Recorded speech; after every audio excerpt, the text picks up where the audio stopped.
अस्सलाम वालेकुम। मेरे पास ये एक रिचार्जेबल इलेक्ट्रिक शेवर है।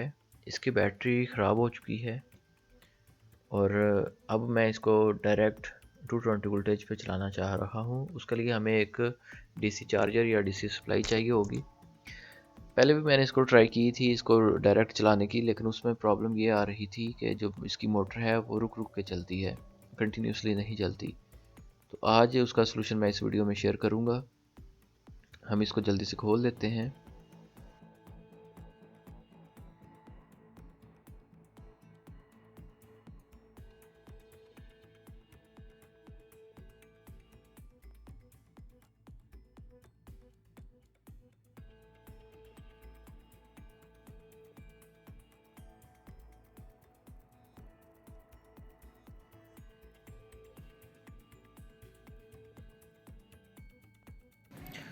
ये इसके अंदर चार्जिंग सर्किट होता है, यहाँ पे ऐसे लगा होता है और ये इसकी बेस यहाँ ऐसे लगी होती है।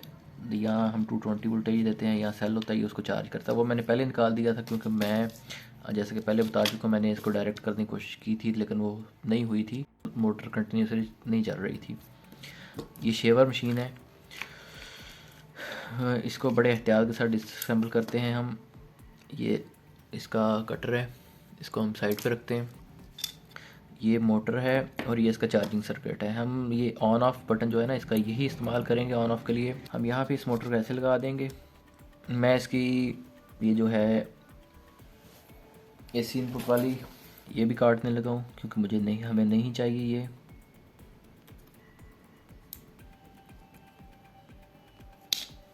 ओके, उसके बाद ये जो इसकी है ना ऑन ऑफ वाला बटन, ये हम यूज़ करेंगे। इधर से ऑन ऑफ का बटन हम यूज़ करेंगे। ये दो बार से इस्तेमाल कर लेते हैं और ये वायर भी हमें नहीं चाहिए। बाकी ये सर्किट हम निकालना भी चाहें तो निकाल भी सकते हैं, लेकिन मैं इस ऑन ऑफ बटन को इस्तेमाल करना चाह रहा हूँ, इसलिए मैं ये सर्किट इसमें लगा रहने देना चाह रहा हूँ। मैं सर्किट ये नहीं निकालूंगा।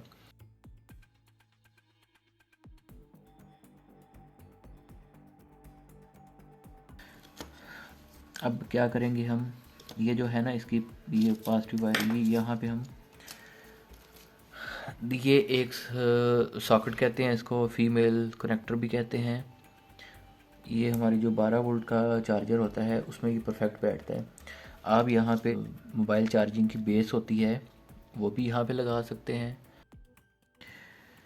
इसको मैं एक दफ़ा इसके अंदर बिठा के देख लूँगी इसमें बैठता है ऐसे ही या नहीं, या हमें कुछ काटने की ज़रूरत पड़ेगी।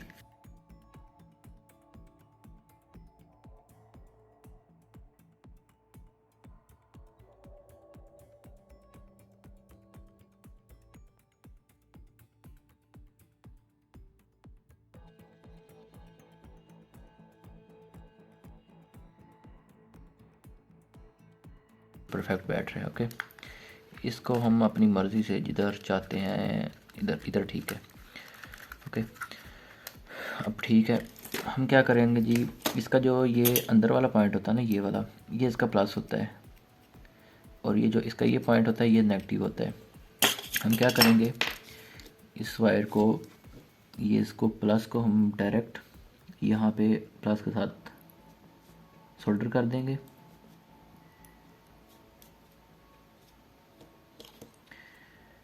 ठीक है, ये जो इधर से प्लस निकलेगा उसको हम मोटर के साथ करेंगे।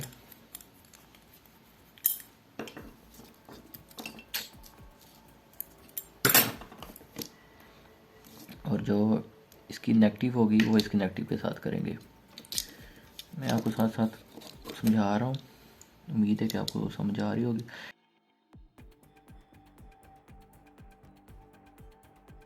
ये हमने यहाँ पे कनेक्शन कर दिया है। और दूसरा कनेक्शन हम क्या करेंगे कि ये जो आ रहा है ना, ये वाला मोटर का पॉजिटिव स्विच में से होके इस सॉकेट के पॉजिटिव के साथ लगाएंगे। जैसे कि मैंने आपको पहले बताया कि अंदर वाला पॉइंट और इधर पे ये साइड पे आ रही है, हमारा पॉजिटिव है। अब मज़ीद बाकी आप कोई भी सॉकेट लेते हैं तो उसमें आप मल्टीमीटर की मदद से ना कंटिन्यूटी चेक करके उसका चेक कर सकते हैं कि पॉजिटिव कौन सी है, नेगेटिव कौन सी है।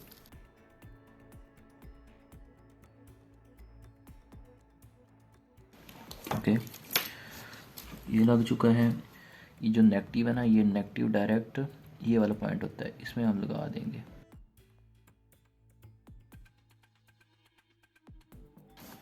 ये नेगेटिव भी लग गया है।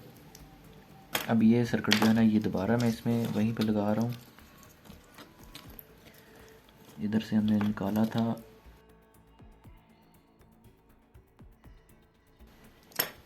अब क्या करना है जी, अब मोटर को ये जो है ना, ये इसका कटर है, इसको ये मोटर को यहाँ पे फंसा के ऊपर वाले में, इसमें दो कट हैं, एक नीचे एक ऊपर है। नीचे वाले इस कटर में लगेगा, ऊपर वाला जो है ना ये ऐसे इसमें फंसा के ऐसे बिठाना है कि इधर इसके दो लॉक्स हैं, दोनों लॉक्स में बैठ जाए, और इधर से मोटर को बिठा देना है।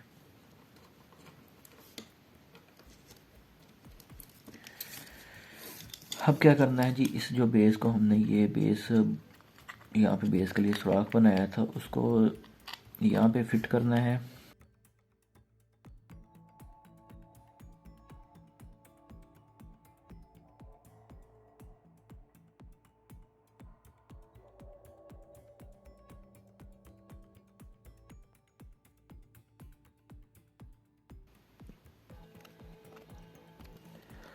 मैं इसको थोड़ी देर ड्राई होने देता हूँ, फिर इसके ऊपर मैं ये वाला सर्किट लगाऊंगा, तब तक ये ड्राई हो जाए। जब तक ये ड्राई हो रहा है, मैं अब इसको आपको बाकी इसका फंक्शन समझाता हूँ कि बाकी हमने इसको कैसे लगाना है। अब हमें मज़ीद एक अदद डीसी बक कन्वर्टर चाहिए। बक कन्वर्टर का क्या काम होता है, ये डीसी वोल्टेज को स्टेप डाउन करके आगे डीसी वोल्टेज में ही कन्वर्ट करता है। अगर हम इस ट्रिमर को या किसी भी ट्रिमर को डायरेक्ट चार्जर पे चलाते हैं या किसी भी डीसी सप्लाई पे चलाते हैं, तो हमें दो मसले फेस हो रहे थे। एक मसला ये आ रहा था कि मोटर रुक रुक के चलती थी, और दूसरा मसला ये आ रहा था कि जो हमारी ट्रिमर की मोटर है वो 1.2 वोल्टेज या 1.3 वोल्टेज पे ऑपरेट होती है, क्योंकि जो इसमें सेल लगा होता है वो भी 1.2 वोल्टेज का होता है। अगर हम कंटिन्यूसली इस मोटर को 5 वोल्ट पे चलाएंगे तो हमारी मोटर जल जाएगी।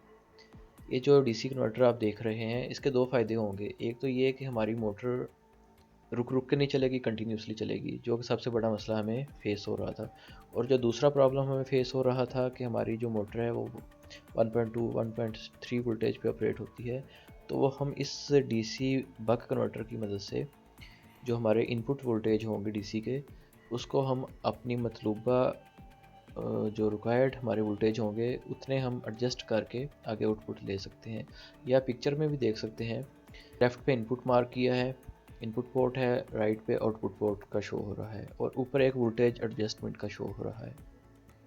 हम जो इनपुट पोर्ट का ऑप्शन है, इनपुट पे हम कोई भी डीसी वोल्टेज देंगे, वो 5 वोल्ट चार्जर हो सकता है, मोबाइल चार्जर हो सकता है, या 12 वोल्ट का चार्जर, कोई भी डीसी वोल्टेज हो सकते हैं।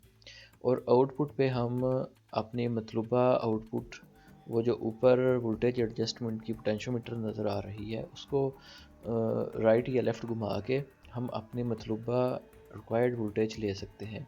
हम इस केस में जो हमारा ट्रिमर है, हम इनपुट पे लेट्स सपोज 12 वोल्टेज या 5 वोल्टेज देते हैं, तो आउटपुट पे हम 1.2 या 1.3 या मैक्सिमम 1.5 तक हम उसको सेट करके हम अपने ट्रिमर के साथ अटैच कर लेंगे। ये हमारा जो बक कन्वर्टर है ये साइज़ में थोड़ा बड़ा है, इसलिए ये ट्रिमर के अंदर फिट नहीं आ रहा था। ये 5 एम्पेयर तक को सपोर्ट करता है। मार्केट में छोटे डीसी बक कन्वर्टर भी अवेलेबल हैं। अगर आप ट्रिमर के अंदर वो फिट करना चाह रहे हैं, तो आपको छोटा बक कन्वर्टर लेके वो ट्रिमर के अंदर भी फिट कर सकते हैं। ये जो डीसी बक कन्वर्टर है, इसको मैं ट्रिमर से बाहर लगाऊंगा। मैं इस डीसी बक कन्वर्टर से जस्ट इस ट्रिमर को ऑपरेट नहीं करूंगा। मैंने इस कन्वर्टर से और भी मेरे पास इलेक्ट्रॉनिक्स आइटम्स हैं जो कि मैंने वोल्टेज अप या डाउन करके वो ऑपरेट करवानी है, तो इसलिए मैंने इसको मशीन के अंदर फिट नहीं किया। आप मार्केट से छोटा डीसी बक कन्वर्टर लेके वो ट्रिमर के अंदर लगा सकते हैं। इसका क्या फंक्शन है, मैंने आपको पहले भी समझाया था कि एक तरफ से हम इसका चार्जर का करंट देंगे, दूसरी तरफ से हम इसकी आउटपुट इस मशीन को देंगे। अगर हम चार्जर पर डायरेक्ट इसको लगाते हैं ना, मोटर को, इस ट्रिमर को, या दूसरी जो डिंगलिंग की छोटी ट्रिमर आती है, तो वो डायरेक्ट चार्जर पे नहीं चलती। वो मोटर जो है ना, कभी रुकेगी कभी चलेगी। मैं आपको वो करके भी दिखा देता हूँ। ये जैसा कि मेरे पास ये केबल है, इसको इसको मैं चार्जर में लगा रहा हूँ ना। चार्जर में लगाने के बाद मैं मल्टीमीटर पे आपको दिखा रहा हूँ कि इसके कितने वोल्टेज आ रहे हैं। ये मल्टीमीटर है, ठीक है, इसकी पॉजिटिव और नेगेटिव ये देखें डीसी के 5.09 5.08 वोल्टेज आ रहे हैं। अब मैं अगर इसी पे इस मोटर को डायरेक्ट चलाता हूँ तो देखिएगा ये मोटर कैसे चलती है। ये मैंने पॉजिटिव लगा लिया और ये नेगेटिव। मोटर रुक रुक के चल रही है। ये हमारा ये प्रॉब्लम है, इस प्रॉब्लम को हमने ख़त्म करना है। ये हमारा बक कन्वर्टर है जो कि मैंने पहले आपको दिखाया था। इसकी ये जो है ना ये पॉजिटिव है, इसके ऊपर लिखा हुआ है कि ये इसका पॉजिटिव है, ये नेगेटिव है। पॉजिटिव को पॉजिटिव के साथ, ये बाद में मैं इसका परमानेंट सोल्यूशन करूँगा। ये अभी मैं आरसी तौर पे आपको दिखा रहा हूँ कि ये किस तरह वर्क करता है, इसलिए मैं इसको ऐसे ही यूज़ कर रहा हूँ, ठीक है। इधर इसकी ये साइड पॉजिटिव है, मैं इसको पॉजिटिव को इसके मल्टीमीटर की पॉजिटिव प्रॉप के साथ लगाता हूँ और नेगेटिव जो है ना मल्टीमीटर की, इसको इस बक कन्वर्टर की नेगेटिव के साथ लगाता हूँ। ये देखें अब इसका क्या फंक्शन है कि हम इस के ऊपर ये एक वेरिएबल रेजिस्टेंस लगी होती है वाली।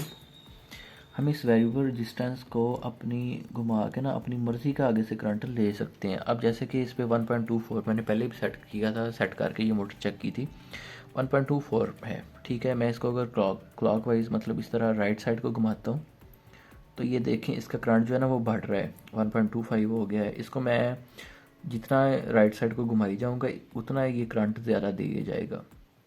पीछे से हमें इनपुट पे क्या आ रहा है, पीछे से हमें इनपुट पे 5 वोल्टेज आ रहे हैं, आगे से आउटपुट पे ना अपनी मर्ज़ी का करंट सेट कर सकते हैं। ये देखें जी ये 3 4 4 वोल्टेज आ गया। हमारी जो सेल इसमें पहले लगा होता है ना ट्रिमर में, डिंगलिंग की छोटी ट्रिमर में भी और इस ट्रिमर में भी, वो जो सेल लगा होता है वो लगा होता है 1.2 वोल्टेज का। हम इसको दोबारा 1.2 वोल्टेज पे सेट करेंगे आउटपुट को। मैं इसको एंटी क्लॉकवाइज लेफ़्ट तरफ घुमा रहा हूँ और मैं इसको सेट कर देता हूँ 1.2 या 1.3 पे। ये लें जी, मैंने इसको 1.33 है तो इस पे इसको मैंने सेट कर दिया है। इस बक कन्वर्टर के दो फ़ायदे हैं। एक तो इसका ये फ़ायदा है कि जो मोटर रुक रुक के चलती है ना, ये इसका ये मसला ख़त्म हो जाएगा। दूसरा इस बक कन्वर्टर का फ़ायदा ये है कि इसको हम अपना लिमिटेड, मतलब अगर हम डायरेक्ट चार्जर पे चलाते हैं ना 5 वोल्ट पे, लेट्स सपोज ये मोटर चल भी जाती है तो ये मोटर जल जाएगी, क्योंकि ये 1/2 के लिए डिज़ाइन की गई है मोटर, 1/2 वोल्टेज के लिए। हम इसको 5 वोल्टेज पे चलाएंगे तो ये मोटर जल जाएगी, इसलिए बक कन्वर्टर के थ्रू हम इसको सिर्फ 1.2 वोल्टेज ही देंगे तो ये मोटर परफेक्ट चलेगी। ये मेरे पास एक है लीड है, इसके एक साइड पे ये कनेक्टर है जो कि इस बेस के लिए परफेक्ट है, ठीक है। ये लीड है, मैंने अपनी मर्ज़ी की लीड लगाई है, मतलब जो कि मुझे सूट करती थी, जो कनेक्शन मुझे सूट करता था। आप यूएसबी डाटा केबल भी लगा सकते हैं। इसमें जो है ना ये वाइट है, इसमें वो पॉजिटिव है, मैं उसको वाइट को ये अपनी रेड के साथ लगा देता हूँ। ये जो ब्लू आ रही है बक कन्वर्टर में से, मल्टीमीटर भी मैं साथ ही लगा रहने देता हूँ, आपको साथ साथ में वोल्टेज भी शो करवाऊँ ना, ठीक है।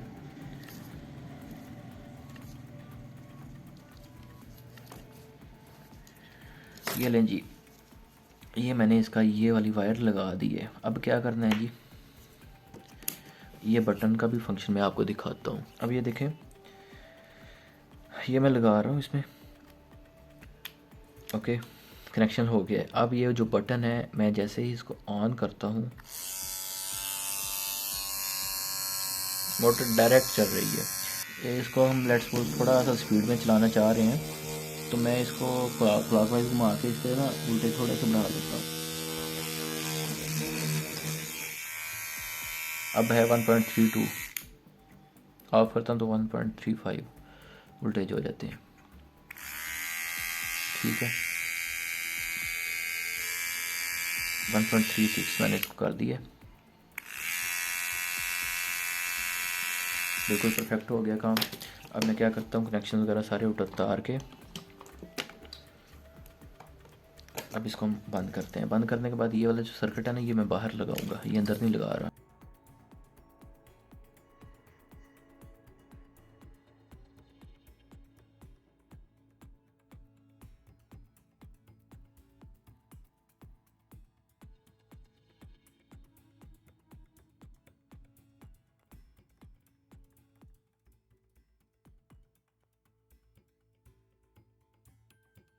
इसको हम चला रहे हैं अब। ओके, आज के लिए इतना ही। मिलते हैं फिर किसी भी और वीडियो में। तब तक के लिए अल्लाह हाफिज़। तो हमें याद रखिएगा।